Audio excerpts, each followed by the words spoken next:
What is up, guys? 70 Savage here. We are currently converting this Sprinter van right here into a tiny home, and one of the most recent projects that we finished was the floor that we're sitting on right now. In the video documenting the floor install, I asked you guys whether or not I should include mistakes in these videos. I got pretty much a unanimous yes.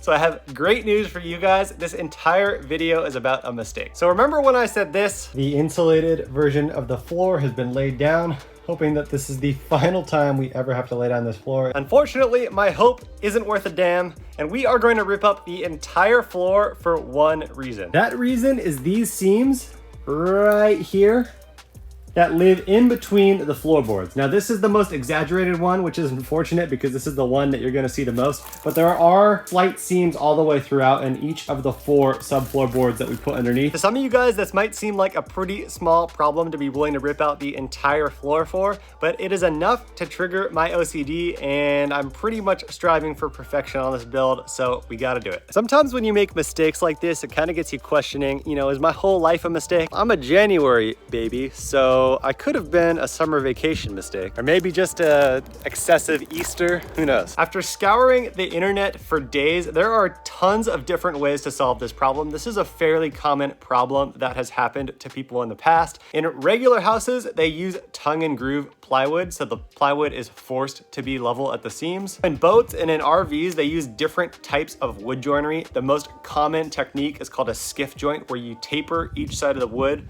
and then you can glue them together, creating one big panel. The problem is we've already cut these floorboards, so I can't do any wood joinery, right? Like if you're gonna make a skiff joint, you need to overlap those pieces of wood by 1 inch. The solution that we are going to use was actually inspired by the factory floor that came in this Sprinter van originally. That solution is using what's called an H-channel extrusion. Might make sense where they got their name. This was way too long of an intro. I just wanted to give you guys a good foundation for what we're actually going to do during this video. So let's go ahead and get into it. The floor, you're so beautiful. Unfortunately, we have to rip you apart. Thankfully, we didn't actually use any glue to glue the panels down. They are just bolted with these factory bolt hole locations. All right, so we have all of the bolts removed now. It is now time for the painful part and actually tearing the laminate off the floor. Between all of the tape that we put down and all that silicone sealant, I think I'm just gonna go for it and try and tear it up and see what happens. It was fairly painless. It did kind of damage a little bit of the strands on the bottom of the floor.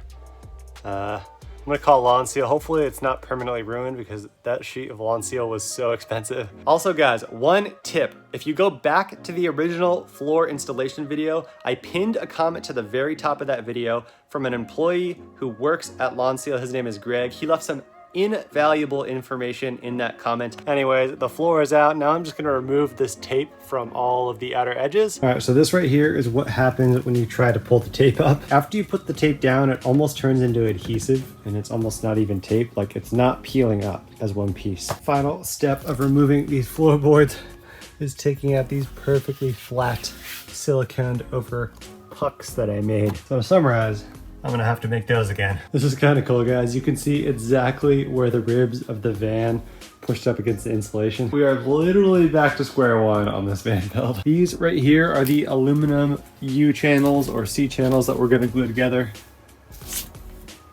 It's a C / a U, depending on how you look at it.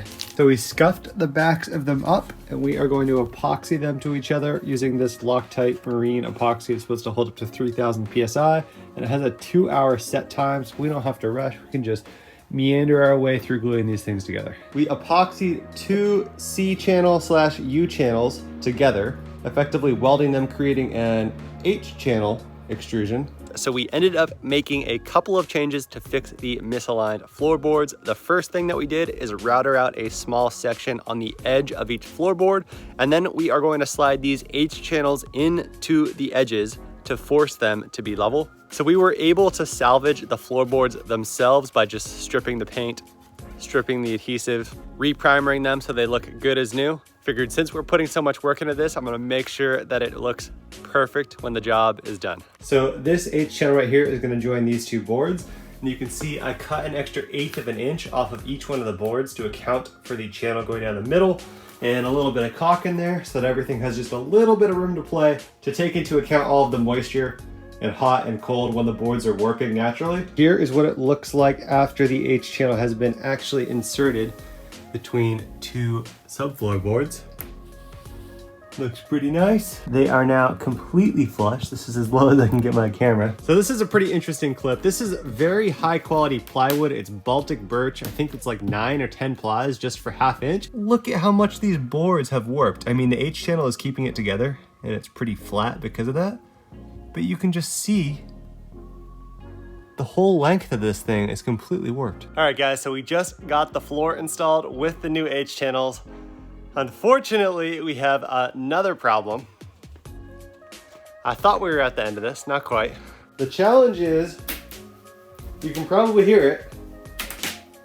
As I'm walking, you can hear the floor creaking because it's sliding up against these inner H channels.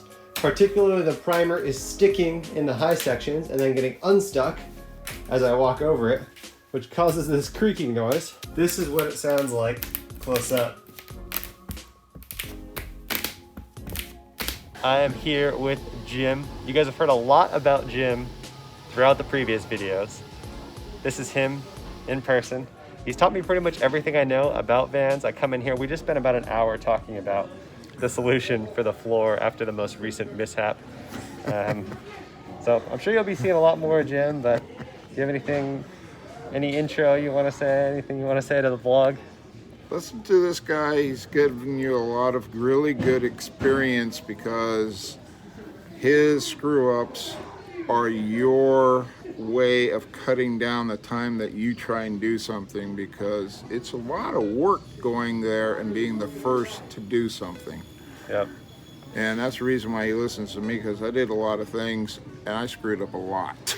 Jim's made a lot of mistakes in the past. I made a lot of mistakes. So that's the other thing is, if you make a mistake, don't feel bad about it.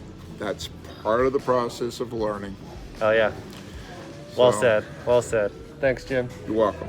After thinking for a bit, spending an hour at the hardware store talking to Jim, anything that I do to these boards at this point feels a little bit like brute forcing a solution. You know, when you're just hammering on it and desperate for it to work, not really thinking about the overall solution and whether or not that's the right approach.